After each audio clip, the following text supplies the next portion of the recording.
Welcome to great Kirikalan magic show. என்னடா விஷயம் தெரியுமா? எல்லாமே எப்படி தெரியும்?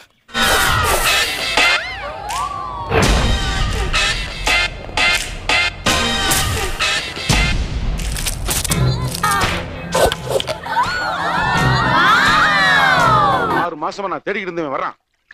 ஆத்தி வந்துட்டானா? இவனதான் நானும் தேடிட்டு இருந்தேன். விஜய் அவர்கள் பேசியிருக்கக்கூடிய கருத்துக்களும் அதிகப்படியாக திராவிட சித்தாந்தத்தை பேசியிருக்கிறாங்க. அப்படி இருக்கும்போது எல்லோரும் ஒரே வாக்காளர் நோக்கி போறாங்க. சாரிங்க. டேய் மகனே, இது அப்பா நீ எங்கடா இங்க? அத நான் சொல்றேன். அண்ணா நீ எங்கடா இங்க? அத நான் சொல்றேன். சின்னண்ணா நீ எங்கடா இங்க? அத நான் சொல்றேன். அண்ணா பதில் சொல்றேன் அண்ணா. வந்தோடனே இந்த மாதிரி கேட்டா இருப்பா, திடுப்புன்னு வந்து இறங்கி இருக்கேல, அவங்களுக்கு ஒரு பதட்டமா இருக்குமா இல்லையா? போக போக பார்த்துட்டு செத்துருவாங்க, செட் ஆயிருவாங்கப்பா. யார் யாது?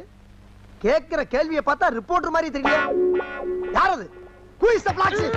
அண்ணா தொடர்ந்து நாம சொல்றதுங்கன்னா விஜய் அவர்களுடைய வருகை வந்து ஒரு புதிது கிடையாது. அப்புறம் ஏன்டா கண்ணு கலங்குது?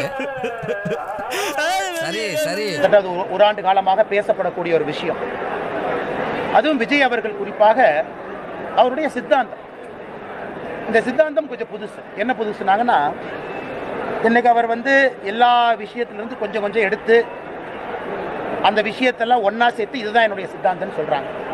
இது தமிழக மக்களுக்கு புதுசு. இங்க கொஞ்சம் அங்க கொஞ்சம். நான் எப்பவுமே இப்படி போவேன், இந்த பக்கம் இருக்கிறதுனால இந்த பக்கம் நினைக்காதீங்க, அப்படியே இந்த பக்கம் போகிறதுனால இந்த பக்கம்னு நினைக்காதீங்க, நடுவில் வர்றதுனால நடுவில்னு நினைக்காதீங்க. நாங்கள் விஜய் அவர்கள் வருகையை வரவேற்கிறோம்னு சொன்னா கூட விஜய் அவர்கள் மக்களை சந்தித்து பத்திரிகை நண்பர்களை சந்தித்து பேச பேச அவருடைய கருத்துக்கள் வெளியே வர ஆரம்பிக்கும்.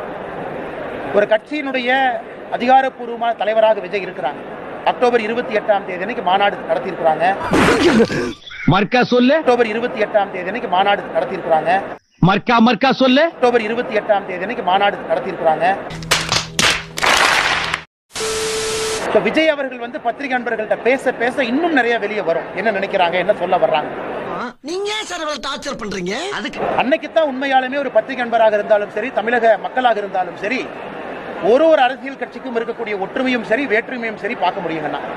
அதனால் விஜய் அவர்கள் நிறைய பேசுவார்னு எதிர்பார்க்கிறோம். பேசணும், காத்திருப்போம். இந்த 3 மாத காலம் நான் வெளியே படிக்க சென்றிருந்த பொழுது பார்த்தீங்கன்னா, ஒரு சக்சஸ்ஃபுல் ஆக்டர் பாலிடிக்ஸ் வந்துட்டாரு, ஒரு failed actor deputy chief minister ஆயிட்டார். என்னை வச்சு ஒன்னும் காமெடி கிமெடி பண்ணலையே. பத்திரிகை நண்பர்கள் கேட்கிற முதல் கேள்வியும் சினிமாவை சுத்தி தான் இருக்கு. முதல் கேள்வி சென்னை விமான நிலையத்தில், முதல் கேள்வி நம்முடைய கோயம்புத்தூர் விமான நிலையத்தில் நம்முடைய அன்பு பத்திரிகை நண்பர்கள் கேட்கக்கூடிய கேள்வி, இவங்க அரசியல் எப்படி பாக்குறீங்க, அவங்க எலிவேஷன் எப்படி பாக்குறீங்க. ஆனா எனக்கு தெரியும், உங்களுக்கு தெரியும், காமன் மேனுக்கு அதனால ₹1 பிரயோஜனம் இருக்கான்னு கேட்டீங்கன்னா கண்டிப்பா கிடையாது. காமன் மேனுக்கு ₹1 பிரயோஜனம் இருக்கா? ஆனா என்ன பிரயோஜனம்? அம்மன் ஜல்லிக்கு பிரயோஜனம் இல்லடா. நான் யாரையும் குற்றம் சுமத்தலை. நடிகர் விஜய் அவர்களுடைய அரசியல் வரவேற்கிற வரணும். ஒரு உச்சத்தில் இருக்கக்கூடிய நடிகர், பெரும் அன்பை பெற்றிருக்கக்கூடிய நடிகர், நிறைய பேர் அவருடைய படத்தை ரசிச்சு பாக்குறாங்க. ஆனா அரசியல் பரிமாணம் வேறு. அரசியல் என்பது முழுமையான ஒரு வேறு களம். ஆனா வரட்டும், களமாடட்டும், பாப்போம். கலந்துக்கிட்டு கபடி கபடி கபடி கபடி கபடி. அதே நேரத்தில் உதயநிதி ஸ்டாலின் அவர்களுடைய எலிவேஷன் என்ன சொல்றேன், பல இடத்துல கிரிட்டிசைஸ் பண்ணல. எலிவேஷன் என்ன சொல்றேன்னா, இது ஒரு விதமான அரசியலை முன்னெடுக்கிறேன், அது மக்கள் பார்க்கறாங்க. ஏன்னா அவங்க கட்சி யாரை கொண்டு வர வேணும் அவங்களுக்கு உரிமை இருக்கு. ஏன்னா இந்த மேடையில் முழுமையாக அரசியல் பேசினா அது தவறா போயிருக்கு. அப்பாடா, இரண்டரையும் பேசாம மாட்டாம சென்டர்ல சுத்துறாங்க. இன்னைக்கு பாத்தீங்கன்னா புது அரசியல் என்ன, கிச்சரி பாலிடிக்ஸ். இந்த வடிவேலு சொல்ற மாதிரி தென்னை மரத்துல ஒரு குத்து, பனை மரத்துல ஒரு குத்து, இந்த சித்தாந்தத்துல கொஞ்சம், அந்த சித்தாந்தத்துல கொஞ்சம். ஒன்று சாலையில அந்த ஓரத்துல நில்லு, இல்ல இந்த ஓரத்துல நில்லு. ஆஹா, ஒண்ணு குடித்தாங்கய்யா, ஒண்ணு குடித்தாங்கய்யா. இந்த தலைவர் போட்டோ இங்க போடு, இந்த தலைவர் போட்டோ இங்க போடு, மொத்தமா 10 தலைவர் போட்டோ போட்டா யாரும் நம்மளை கிரிட்டிசைஸே பண்ண மாட்டாங்கிற அரசியல் கட்சிகளும் இங்க வந்திருக்கு. அவன் சொன்னதெல்லாம் உங்களைத்தான். அவங்களே கூப்பிட்டு கேளுங்க.